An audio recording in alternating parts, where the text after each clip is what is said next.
After doing our first step and our first break drill, now we're going to take it a little bit step further and working on our breaks and our reads coming from different angles. And so what we do here in this next drill, this is like our four corner, our station drill, where we're just going to set up a bunch of cones. When we do this station drill, we usually use 5. You can use how many ever that you want.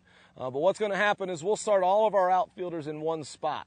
Now I will have a pitching machine back here throwing baseballs, and they'll be shooting baseballs into the middle of all those cones. So from that corner right there, he's going to have a good stance, and he's breaking over his left shoulder in almost a 45-degree angle to the ball. After he catches there, now he'll go back behind him to that back cone. Now he's breaking in at like a 45-degree angle to those balls. And then after he catches there, he goes to the next cone, where now he's breaking in to his right on a 45-degree angle, coming up to the cone in front of that one, breaking over his right shoulder to 45-degree angle, and then we'll come directly in front where now he's breaking behind him.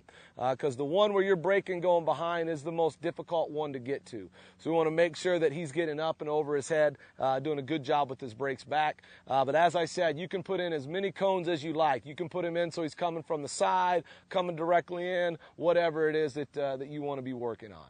So I'm going to get set up here behind the machine, and we'll start shooting some baseballs at him. Mike gets a good drop step, getting to the spot behind the ball, catching above his head. And it's a great drill because you can do multiple guys that, you get through a lot of reps at once, especially using a pitching machine, because now you're going to be accurate. You take the human flaw out of the fungos from coming, and now he's going to get a lot of reps at a lot of different baseballs. So now he's behind him. Now he's going to be breaking in on a 45-degree angle. You can see as he steps, his first step is key. He does a great job of breaking on the baseball. He'll step directly at the angle where he's going to. He's not going to be running around at all.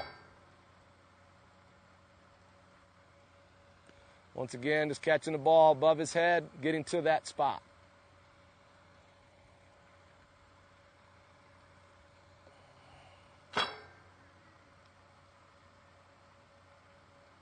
He comes in making that play, and we'll talk a little bit about that later, how we dive and get up. Once again, we try to shoot all the baseballs to the same spot. Always getting to the spot, trying not to drift.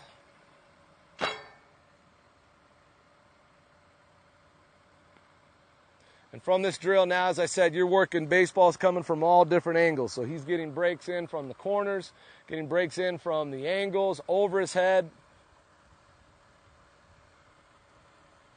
Give him a little break to get his breather here. Now from here, you should see a good drop step with his right foot now, where he'll be going back over to his 45-degree angle over his right shoulder. Extending out. You can see how when he reaches right there, his thumb is pointed down to the ground. It's not turned backwards up to the sky. That's how we want to try to catch that ball up over our shoulder, running into the gap. It's a lot easier to catch.